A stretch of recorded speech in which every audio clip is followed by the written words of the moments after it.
National Association of Television and Program Executives. We have exclusive interviews and coverage of the new technologies and things that you'll be seeing on television and on your handheld devices all the way through the end of 2014. It's coming up now, so stay tuned for Live Video Inc. and Actors Reporters coverage of NATPE 2013. We rebranded to AXS TV for all the reasons I just mentioned. That I think that there's such a transition right now to television as being the starting point for social conversations. We wanted to be there. And how do you be there, and what is the greatest instigator for social conversation? Live events. Hence AXS TV, access to live events, in particular music, concerts, and other live events, because it starts the conversation. They're working on possible partnership with Live Nation right now. They're talking. We're already partnered with AG. We're talking to Live Nation. Ryan Seacrest, not on air, but it's tough to be an independent network. You know, it's not easy. We can't go in there and say, look, in order to get, you know, this big network, MTV, you got to take all these crappy little networks. I don't have any big networks, and I don't have any crappy little networks to make up the money on, and so I'm stuck. But that goes back to, we were talking about cable nevers.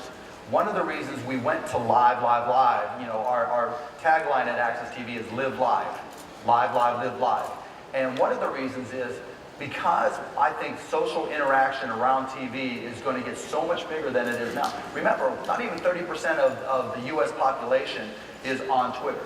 And while they're on Facebook, even a smaller percentage, or Pinterest or any other, you know, Tumblr, whatever, even a smaller percentage are actively using it. Real time with media. So those numbers are only going to grow. And so all those folks who, you know, after they graduated from school, didn't have a job, moved in with their folks, then all of a sudden got a job and weren't used to having cable, those were the cable nevers. They moved into an apartment with 18 friends and decided not to spend money on cable. Well, by going in the programming direction that we did, not only do we think that we're going to have a unique solution to start the conversation in social media, but we think we're going to be a solution for cable nevers, because if you want to watch that Tiesto concert or the Skrillex concert live on AXS TV, or the Jay-Z concert, whatever it is live on AXS TV, you got to get cable. You know, we are so internet-centric in everything that we do over the past almost 20 years. People just assume that a solution is going to come from the internet, when in reality, it's a race, because the technology is the same. The way Time Warner or Charter or Verizon or whatever delivers video online is just a controlled network versus an open network, but they use all the same stuff, basically. And so there's not, you know, trying to go over the top because you create more networks and you create more choice. That's great. But when you have unlimited choice, you also have unlimited expense to try to have your content come to the front. And like I said earlier, we can put something on in the middle of the night on AXS TV and get 100,000 views over the course of a show, right? Which I would die for. You would die for 100,000. Yeah, you would die for that, right? And then you look at what YouTube's a great company. They're doing a lot of great things. Their automated content recognition stuff is amazing. But in reality, they're no different than any other gatekeeper / network. You know, they just cut Reuters, they cut some other news outlets that were, you know, they cut 60%. How's that any different than any programming exec at a network? You know, there's a reason why YouTube had to spend all that money to get content, because they don't know what's going to work. What about mobile, though? Mobile's great, you know, but what about it? I mean, look, the reason you watch it in mobile is because that's your only access to it. Right. And until there's a whole lot more spectrum to do a whole lot more with, or a lot better radio technology, or actually there's some unique radio technologies coming, but they have to go a lot further, what are you going to do? But I want to push you on that, because sharing, I can't share from my television set to your television set. If something really stands out to me from CNN that we've streamed online and I want to share it, I'm going to share it Great. Mobily. But you know what? You just hit the nail on the head. You're going to share it mobily while you're watching television, right? One is the instigator, one is a fulfillment. The definition of television is the best alternative to boredom. Facebook's not that? Facebook is real close, right? Facebook is I mean, and I've said that. Facebook is just the ultimate time killer. And there's nothing wrong with that. That's good. It used to be you'd walk into, if you're going on a sales call or a meeting, whatever, you'd walk in and there'd be a receptionist and she'd be playing solitaire. Now she's on Facebook. right? It used to be, you know, you're laying in bed. Now you're doing your Facebook while the TV's on, right? Or while Pandora's on, whatever else is on. It's a great time killer. But when you make somebody work to get their television, that's what doesn't work. And I think it's a function of age too. A lot of people look at kids and they say, well, my 8-year-old likes to use Netflix, or likes to use whatever, Amazon Prime, or likes to go to YouTube. You know, my 3-year-old has this Superman and Power Rangers search. But the things that kids do are more a function of time, and they're not going to be a reflection of what adults do. You don't live in the world you were born into. Things are going to change. In Walter Isaacson's book on Steve Jobs, he quotes Jobs as saying, I'd like to create an integrated television set that is completely easy to use. It would be seamlessly synced with all of your devices and with iCloud. It would have the simplest user interface you could imagine. I finally cracked it. We want to know what he cracked, and we may soon know, but you think it may be too late. Do you think Apple can win in that game like they frankly, have with smartphones? You can do all those things now. It's just convoluted. The key is, and I'll pimp one of my companies here, Movl.com. The problem with smart TV right now is that you have to do too much work. It's like back in the day to get to stop the blinking 12 on your VCR. It was too much work, so you just let it blink all the time, right? And so now on the smart TV, you got to go to the internet button, you got to go to the apps, you got to wait for the app to download, you got to use your remote, your TV remote, to log in everything. And other than doing it for maybe Netflix, Amazon Prime, or maybe one other video app that you think will use a lot, you're not going to go through the hassle. So what Movo does is they created a middleware that we license to the TV manufacturers that makes it so you don't have to go to the internet button. You don't have to go to the apps. There's a middleware already preloaded. So when you just download an app on your TV, the TV recognizes it. You put in a number to connect to your TV, and you can play games immediately by yourself. You can walk into a Best Buy or any TV retailer, play games, and you can play games against your friends. And so, to me, the step that would be to crack the TV code for apps would be to take away the step where you had to download, and then initiate an app on TV. It should already be there like it is on a PC. Any sense of whether Apple can lead in this space like they have with smartphones? I mean, they don't have the majority of the smartphone market, but if you ask many people, who they think did best, phones are still going to say an iPhone, even though they don't have. Hey, I've got a Samsung here with the extra battery. Right. My backup phone was an iPhone 5, and I trashed it for a Windows phone, right? Because I like Windows better than iPhone. The reality is that just the history of Apple's technology and all technology companies is they're hot, they're hip, they're cool, and then they're not. Quick take on Apple right now. I mean, Apple's a great company. There's no doubt about it. They make a shitload of money, and they're going to continue to for a while. Even when they were in their down days, for the most part, unless you go back to the 80s, they were making a lot of money. But in terms of what's new, hip, cool, if your parents are using it, it's not going to be cool, right? It kind of depends who your parents are, but yeah. Not to talk to my kids, trust me. The hard part is marketing and gaining an audience in one place at one time. And so, packaging, bundling, whatever you want to call it, for the consumer, I don't think is going to go away, because if you make it a la carte, it's going to be so expensive for every network, it would kill television. It would just destroy television, and it becomes a very difficult business. And so, while it's expensive, and while we all complain about the price of cable, it's just going to get more expensive. Well, it always does, right? Everything does. Whether you're going to the movies, whether it's music, whatever, it gets more expensive. But what you'll see is people like bundles. People don't want to have to work for their entertainment. That's what it comes down to. And you'll pay a premium because it saves you time.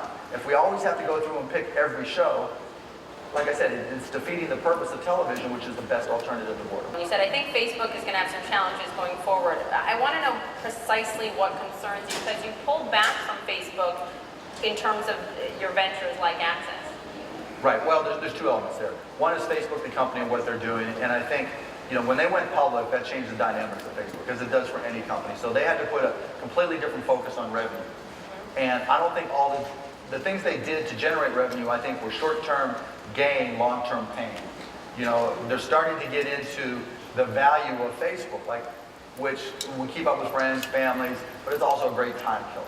I mean, Facebook's a better competitor to TV than YouTube is, in my opinion. Can anything become a sandbox that keeps you in it for everything online? Can it be your sandbox for Facebook, for search, for watching video? Can that exist? Sure, it can exist. Will it exist with Facebook? That's ultimately what I think They've got they're to trying change, to but do here. they've got to keep on reiterating, right? You've got to iterate and find the right solution. Look, the desktop PC is dead, right? It's gone. And no one's excited to get their new desktop PC anymore. Those days are over. Maybe if there's a new laptop that comes out, it's cool. But now we work with our phones. And the biggest limitation on our phones right now, and one of the reasons second screen apps don't really work, is that your phone's single tasking, right? And it's stateless, meaning that other than Twitter and your email and texting or whatever, once you leave an app on your phone, when you come back, you're not in the same place. You basically have to start over on most apps. And so Facebook has that difficulty because when people are trying, so many people, more people are using on their phone and on their mobile device that they've got to be able to keep their state while people go to other things. Now, when phones start becoming more powerful and multitask, if and when, things will change and it'll be a different environment, and those applications will have to evolve. But as long as these phones are single tasking and stateless, then it's going to be a real challenge to be the end-all be-all for Facebook. What I want to know from you is, what idea or solution do you want most right now?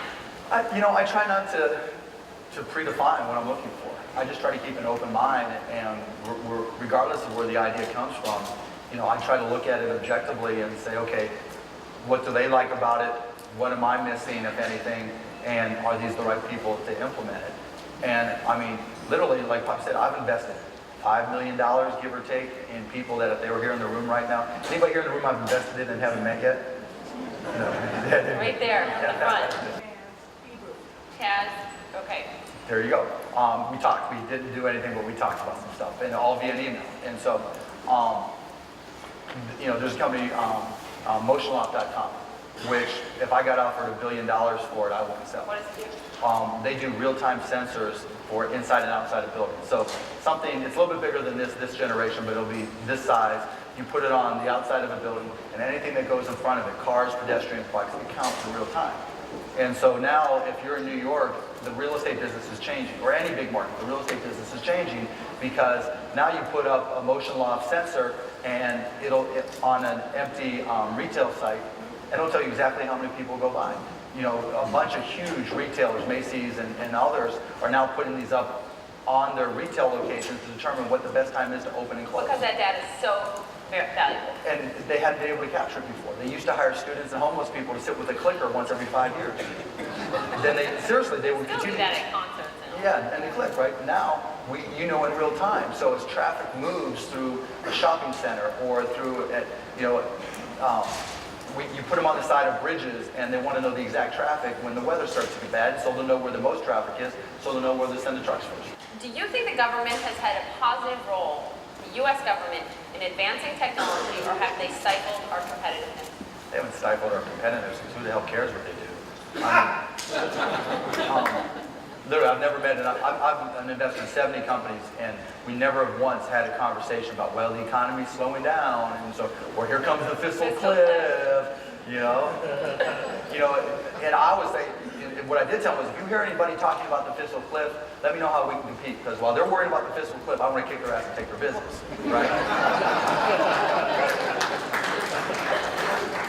Now, that doesn't mean the government's great at much of anything. Visas is an issue by keeping some of the brightest minds in this country. And there's a lot of things that are extraneous that can negatively impact the company, right? If you can't get enough workers, education aspects of it, funding, there's a lot of things that I'd like to see better. But there's always going to be those things. There's never been a moment in time in the history of this country, since the business of the United States was business, where there hasn't been a problem or an issue that you could raise with government. But so what? You're always going to be able to point to it, and I just hope everybody that I compete with pays a whole lot of attention to it, because there's nothing they can do. There's not nothing they can do about it. There are things that we can do as citizens, and we should do, and that we should take the initiative, because if there's something you don't like in the way the government's doing things, get off your ass and do something, right? But don't bitch, and unless you're competing with me, then please bitch all you want. I'm from the older generation, and everything is moving so fast. By the time I learn one thing, my kids, my production staff are 25 and younger. And they don't have time to, you know, sit there and tell me, because they go so fast. So I'm like, okay, you know, download me, upload me, do this, do that. I'm like, what's going on? It's like I learn one thing and then the next day there's something new. So I'm like, where is there a place for the elders to learn how all of this is working? Because it's like, I'm like, what do you do? Seriously, look, to your point, there's new technology coming out every day, right? Everybody sees the same new shit every day except the person who invented it, right? And so it's completely up to you to say, okay, if it's important enough for my business or for me personally to keep up with the technology, just read. That's how everybody else keeps up. So do what I do. Take your laptop into the John, go to the right website. It has been a true pleasure.